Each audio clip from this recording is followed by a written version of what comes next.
From the Hussman School of Journalism and Media at the University of North Carolina at Chapel Hill, covering the full range of Tar Heel athletics. This is Sports Extra.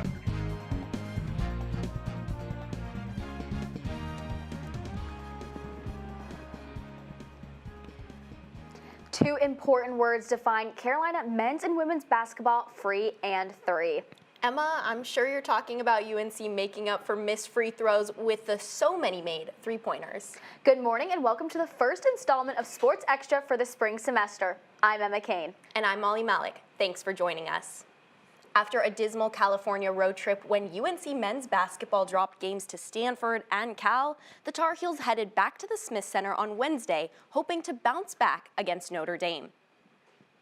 North Carolina came out firing, with multiple Tar Heels knocking down threes in the opening minutes to spark an early run. The Tar Heels pushed the pace, swinging the ball around the arc and crashing in from deep to build separation. In the second, Henry Vassar went to work inside, scoring through contact and beating Notre Dame's bigs to the rim on his way to a 15-point, 12-rebound double-double.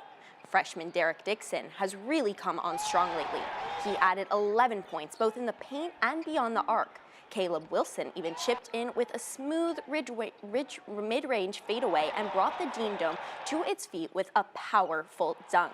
UNC's front court duo of Wilson and Vassar combined for 39 points and 19 rebounds, while Carolina knocked down 13 threes and clamped down defensively, holding the Irish to just 2 second-half triples in a 91-69 win. Let's go now to men's basketball analyst Alden Archdeacon. Alden, what did the Heels do differently in the second half that they didn't do in the 3.5 games before that? Yeah, thanks, Molly. Look, they finally pulled away. They started the second half on an 8-0 run, and then they limited the three-point percentage to only 15% for the opposing team. But look, I don't know if I buy it. The previous 3 games, the first half of this game, they could not stop the three. They could not defend beyond the arc. So let's look here when they couldn't defend it. So you're going to see here, number 5 is going to call a screen. So UNC thinks he's actually going to set a pick for the Harrelson up top. He's not actually. It's a go screen. He's going to run right back by Caleb. He's going to fake the screen. He's going to get the ball. Our guys, I mean, we got to talk like we like each other. We got to communicate. We're not doing it there. Sure enough, it's a wide open three, and he's going to drain it. I mean, UNC's got to lock in for UVA. UVA is a good three-point percentage team, shooting over 38% beyond the arc. Something I liked a lot, though, the ball movement. Good ball control, good ball movement. Look right here. So a lot of it stemmed from Caleb. They're going to double him right as he comes into the paint. I mean, it makes sense. He's a beast. He's athletic. He's tall. You got to double him. And he's going to dish out to Luka. Luka could shoot that. He's not going to. He's going to pass it again to Derek Dixon. I mean, money, ice in his veins. That's what we like to see. UNC, it was really a get-right game, right? They slowed down. They beat a Notre Dame team who's not very good. And now it's about applying these things they developed against UVA tomorrow in Charlottesville, getting the win, get out, and beat the Snow. Molly, back to you. Thanks, Alden. Fans will be looking to see if the Heels can guard against the three this weekend.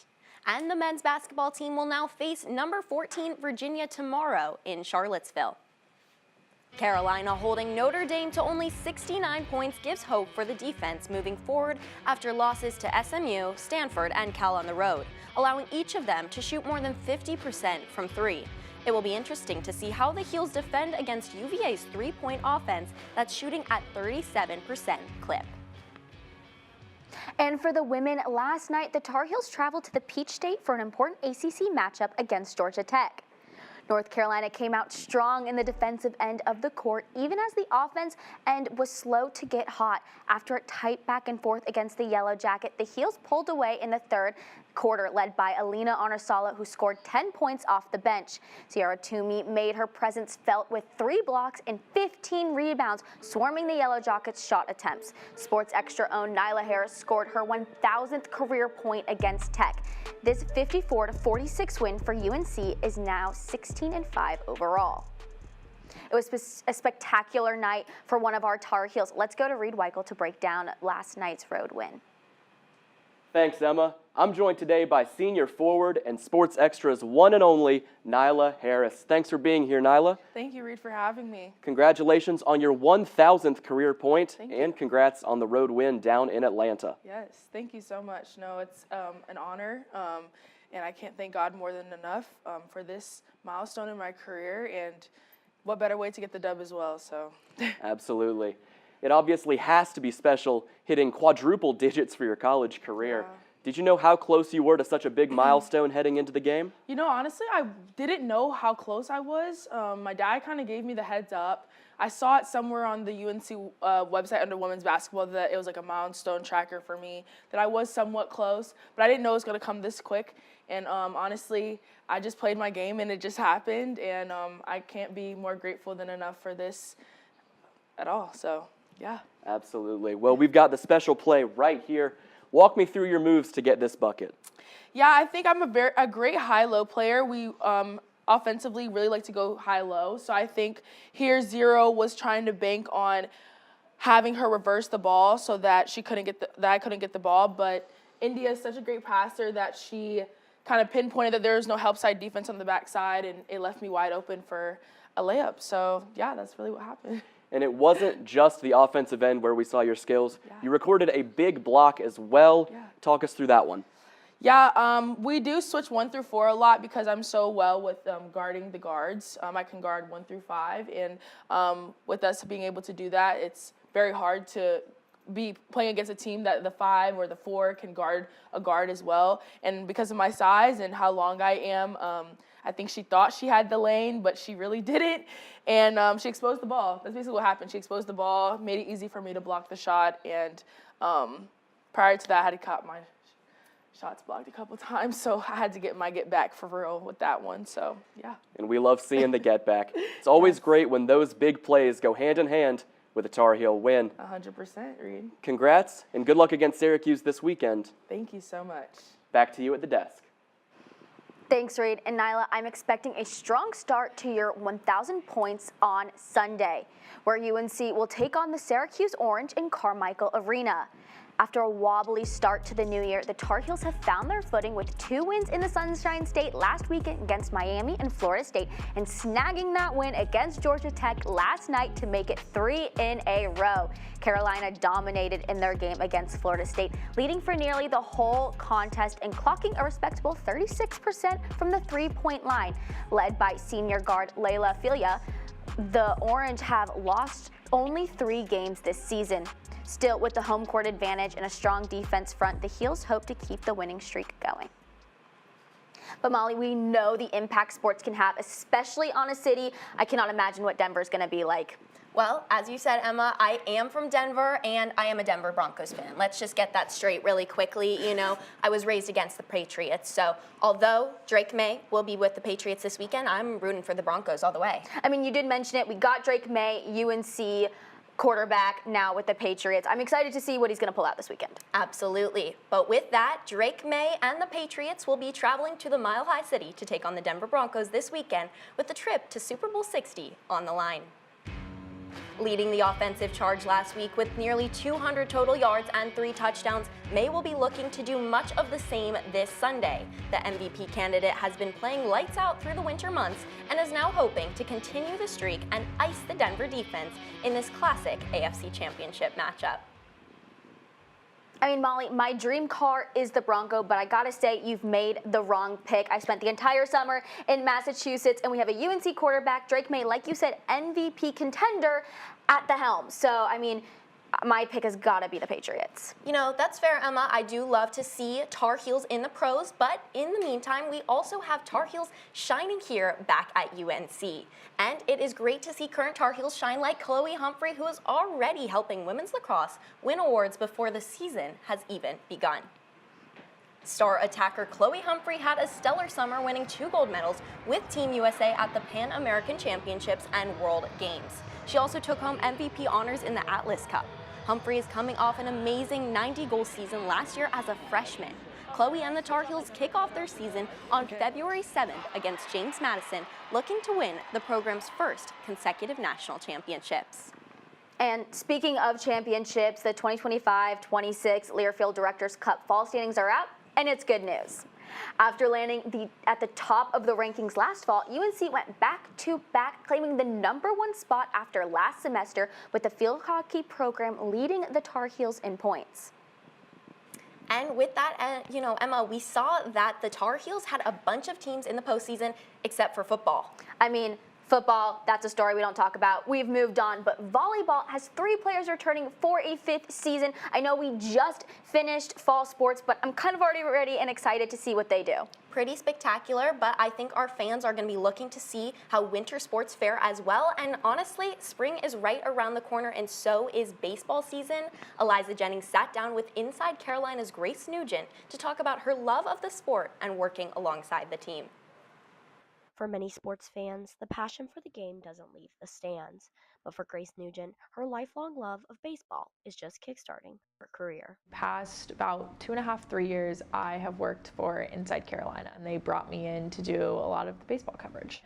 The first time I remember seeing my dad cry was the Texas Rangers losing the 2011 World Series. My brother didn't play, my dad didn't really play, but I loved it. So then in high school, our baseball coach approached me sophomore year and he was like, hey, do you want to just be manager of the team? I did practice schedules with our coach. I tracked every single pitch. He let me call an inning of pitches on senior night. And that's really what got me into baseball. And then I just followed that love through college. It isn't just her enthusiasm that shows behind the dugout, but also her determination to succeed. In a male-dominated field, Grace makes an effort to stand out with her ball knowledge. A lot of people don't expect when I pop out with the knowledge that I do, and I'm proud that I've worked really hard for it, but it has taken a lot of work and a lot of preparation because I am held at a higher standard, I believe, than the men. Baseball fans can look out for Grace in the future as her dream is to make history in the MLB. Big picture, like dream job, I would like to be commissioner of the MLB. Sports in general have been able to bring me so much joy. So if I can take that into my next chapter in some way, shape, or form, I would absolutely love to. I'm Eliza Jennings, reporting. And if you are at Boschmer Stadium watching the Diamond Heels, make sure to look out for Grace next time. And to our women on the court, after a dominant performance on Monday to give head coach Byron Calbis his 800 win this weekend, the women's tennis team will play the winner of the matchup between Charlotte and Columbia that's taking place today at noon. The 3rd-ranked Tar Heels come into this matchup with no losses. They are off to a dominant start in the ACC, led by Obi Kajaru, who is ACC Player of the Week after her big ranked 14th ranked win against Virginia. The Heels will have to use their extremely consistent doubles players Reese Brantmeyer and Alanis Hamilton to keep their perfect record going. Barring any changes due to severe weather, the Heels will face in-state rival NC State just a few days after their weekend showing. And for our men, the men's tennis team is headed to Winston-Salem for a chance to qualify for the ITA Indoor Championship. Carolina will first face Vanderbilt today. On Saturday, UNC will play against Wake Forest or Virginia Tech. All eyes will be on Carolina's top-seeded players Chris Zhu and Rowan Jones, who will likely pair up against Wake Forest Lucas Powell and Charlie Robertson, 2 of the top players in college tennis. Tennis analyst Eliza Jennings joins us now. Eliza, what do you think we'll see this weekend? Emma, historically, UNC has had a lot of success indoors. Let's first look at the men's team, who has a little bit of a harder road to Waco. The pressure is going to be pushed on UNC's top-seeded singles players, Chris Zhu and Rowan Jones. Now, Jones has a tendency to do well under pressure. Let's look at this match point against Clemson. He is going to serve, and if we take a look at his racket face, it looks a little flat at first, but then at the last second, he cuts it, and that ball goes wide. His opponent hesitates a little bit. He's unable to return that. And these are the kind of plays we need to see against Wake this weekend. Now, on the women's side, UNC is currently ranked number 3 in the country, coming off of a 6-1 win against a top 15 team, UVA. And I expect that we can see them headed to Waco in a couple of weeks. Reese Brantmeyer entered the season ranked number 1 after her winning the national championships in singles in the fall, and number 23, Obi Kajaro, is the ACC Player of the Week after defeating the 5th seed in the nation. Whether the men's team can keep their composure or the women's team can continue to fuel their momentum, I think we can count on seeing at least one Carolina team represented in the indoor tournament. Emma? Thanks, Eliza. Let's see if the Heels can keep it up this kickoff weekend. And tonight, UNC Gymnastics will face Pittsburgh in a dual meet at Carmichael Arena. After a narrow defeat by Stanford on Sunday, the Tar Heels look for leadership from Gwen Fink. She was Carolina's only athlete to compete in all 4 events last meet, averaging better than 9.8 points. The Tar Heels swept all 4 events in their matchup against Pitt last year. And this season, Pitt has fallen twice in a row and will arrive in Chapel Hill hungry. Carolina should keep an eye out for Panther freshman Molly Morgan, who impressed in her collegiate beam debut against California last week. The first rotation is at 6:45. And it's everyone's favorite time of the week for the first time this semester, Play of the Week, and we selected the first one to kick it off.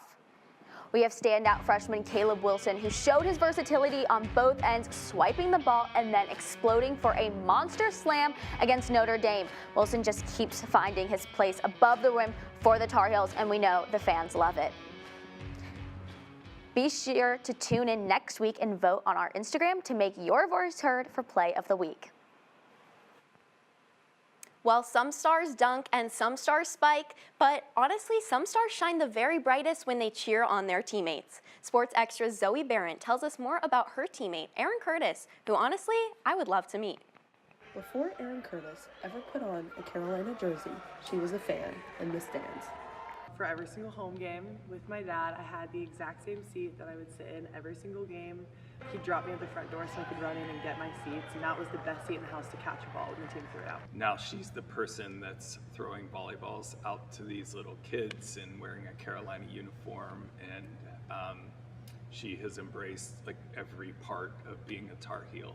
Erin knew coming in that she was not going to start, but her role can be seen in other ways than playing in the games. She creates a culture of care and community inside of the program. We've had a lot of work to do the last few years on like rebuilding our program and like defining what our program culture looks like. I think that I've really enjoyed getting to be a part of like setting what that looks like and setting expectations. Like when we bring kids into the program, like this is how we do it here. Like this is how we take care of each other. Like this is how you are as a teammate, things like that. On the team, she is the youngest player in a leadership role, being one of 5 members of the UNC Volleyball Leadership Council. This is elected by coaches and teammates. Everybody on the team respects her so much, so it's been really cool to see. Every time she leads a huddle, every time she brings the team in, like she has all focus on her and everybody's listening to her. There's a selflessness to it that says like, yes, I want to be out there. Yes, we want to win. Yes, we want to do all of those things. I'd love to be out there, but I'm not right now, so what can I do?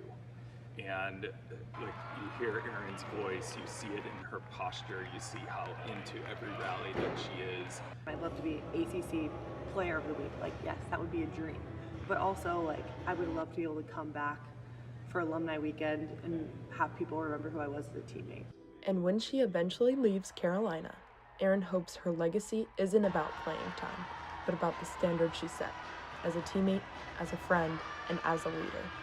There's always going to be like people that are not playing on the court. Like that's just always going to be the case on any team. I hope that our program continues its legacy of like having kids in that role that really do stay engaged and care about the program. Like when you look at a group of girls that are just unconditionally loving each other and cheering for each other, like how can you not fall in love with that and start cheering for that?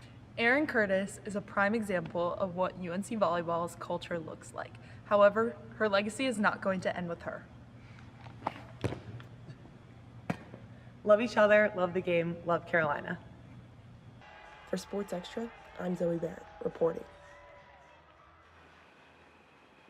And we have Erin in studio with us. Erin, thank you so much for joining us. I mean, they mentioned it a little bit in the video, but what is it like to be on the court throwing out those volleyballs to where you were once as a fan? Yeah, it's about as full circle as it gets. To get to play on the court that I grew up watching games is not an experience that many college athletes get to have. So it's not one that I take for granted. It's really cool to get to give back to a program that's given me so much throughout my entire life in volleyball. So. Erin, you also told teammate Zoe Barrett and our very own about rebuilding and that there are a lot of expectations for the upcoming season. What is one of those goals for the season? Yeah, I think just kind of the last few years, making so many big jumps in rankings in the ACC and the NCAA, we're just excited to continue to make some deeper runs in the tournament and postseason. We've had some key pieces get added to our program, some key pieces stay in the program. It's a really good group of girls, and we're all ready to get after it.